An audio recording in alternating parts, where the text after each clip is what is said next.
Alors, bien évidemment, à Tous pour la santé, nous sommes intéressés pour savoir s'il y avait des freins à cet accès à cette innovation diagnostique. Donc, nous avons conduit avec des experts une grande enquête sur les pratiques de séquençage génomique en France. Et merci beaucoup, Clarisse Augier-Valette. Vous avez accepté de les présenter. La parole est à vous. Merci. Donc, effectivement, cette enquête s'est déroulée durant l'année 2022. Donc, c'est un baromètre 2022 avec un état des lieux des pratiques de NGS en oncologie. Les objectifs de l'enquête, donc en un, apprécier les différents types de centres avec un panachage complet sur les types de prescripteurs, CLCC, CHU, centres hospitaliers, cliniques et laboratoires, dresser un état des lieux des pratiques et des modes opératoires du NGS selon le type de centre avec tous les acteurs, les prescripteurs, les effecteurs et les membres des directions, donc, puisque dans le payeur, il y a quand même directeur, et le profil des patients et estimer l'impact du NGS sur la stratégie diagnostique et la thérapeutique des patients.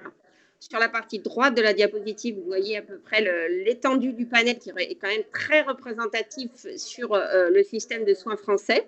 On aurait pu espérer avoir un plus grand nombre de réponses, mais on a quand même, c'est un premier jet sur une première étude, 103 participants avec une majorité de médecins prescripteurs, avec une répartition des répondants selon leur profession, donc 61 prescripteurs. La partie qui nous intéresse, c'est essentiellement les payeurs. Donc là, on a 7% de directeurs ou de membres de direction d'un établissement et 32% d'effecteurs. Là aussi, c'est la pierre angulaire de la réalisation de ces analyses de biologie moléculaire. Si on n'a pas les effecteurs, le prescripteur est démuni. Et 32% ont répondu à cette enquête-là. Donc le RIHN, ce fameux RIHN, finance 94% des tests NGS pour la pratique clinique, mais couvre malheureusement moins de la moitié des coûts engagés. Donc le type de financement sur la répartition des ressources de financement par type d'utilisation des tests NGS, il y a une utilisation en pratique clinique, avec également une utilisation recherche. Donc, il est facile de référencer des actes innovants hors nomenclature RIHN lorsqu'on fait de la recherche. Quand on n'en fait pas, c'est déjà un petit peu plus compliqué. Et il y a un impact important sur le budget de la recherche clinique et tous les centres n'ont pas la possibilité d'utiliser leur budget de recherche clinique pour financer ces tests RIHN. Et puis, je ne vais rien vous apprendre sur les tensions de financement et de trésorerie des hôpitaux actuellement. Et si la situation a pu être faste à un certain moment sur les budgets de recherche clinique, elle est beaucoup moins dans des situations de tension de trésorerie qu'on peut avoir sur nos établissements actuellement. Le recouvrement des coûts du NGS des actes inscrits au RIHN, c'est quand même une fourchette qui est excessivement basse avec 25 à 49% de prise en charge. Donc, il y a quand même un réel manque à gagner pour l'établissement avec des prescriptions qui sont à perte et malheureusement pour l'intérêt de nos patients. Donc, si la priorité est aux patients, il est urgent de réagir sur les modes de financement.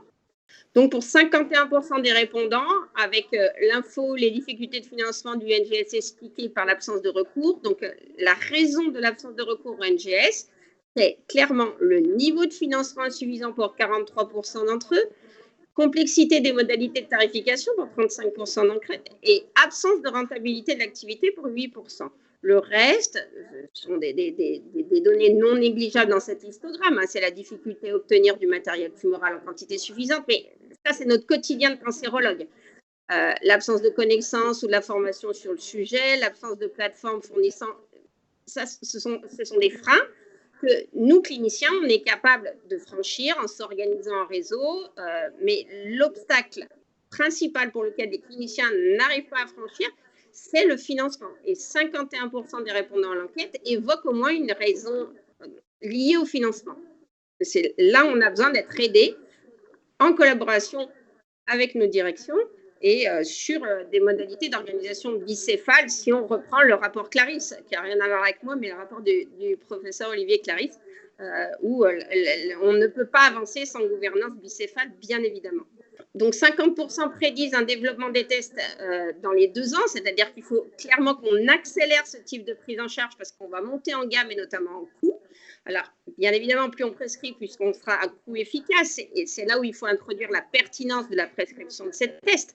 Mais là aussi, il ne faut pas croire qu'on va vers une économie de ce type de test. La situation va se tendre avec l'accès à l'innovation et l'amélioration des techniques.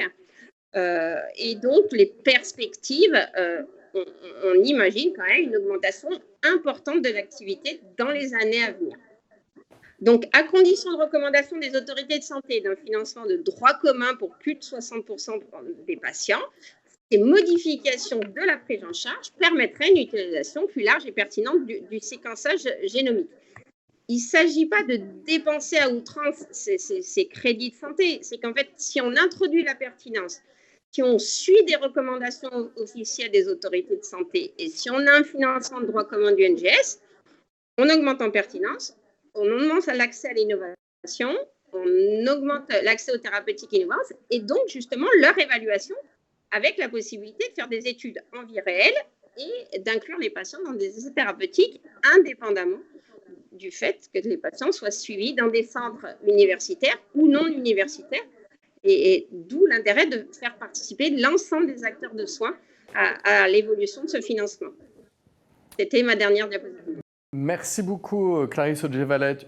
Une réaction de la patiente que vous êtes, Catherine Simonin, parce qu'on voit qu'il y a des situations de renoncement, essentiellement pour des raisons de financement.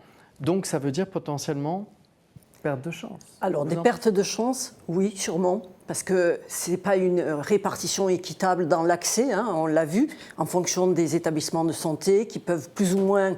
S'ils ont de la recherche clinique, voilà, ils peuvent financer en complément, sinon non. Sinon, c'est une perte de chance, bien sûr. Après, il faut être prudent dans ce que l'on dit. Il faut une évaluation. Je pense qu'il faut vraiment que le médicament, la thérapie ciblée, soit évalué jusqu'au bout du process de développement industriel et dans les essais cliniques, que le test le soit également pour garantir la meilleure prise en charge pour les patients. C'est un prérequis indispensable.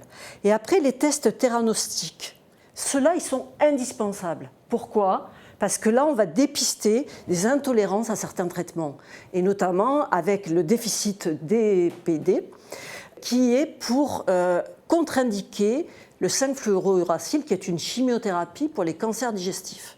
Si on ne fait pas le test, si on n'identifie pas ce risque, on risque de tuer le patient. Et pour d'autres aussi, traitements, pour les soins de support, comme le tramadol, il y a aussi des contre-indications formelles. Et donc, ça sert aussi à cela, les tests génomiques. Il faut vraiment voir la globalité.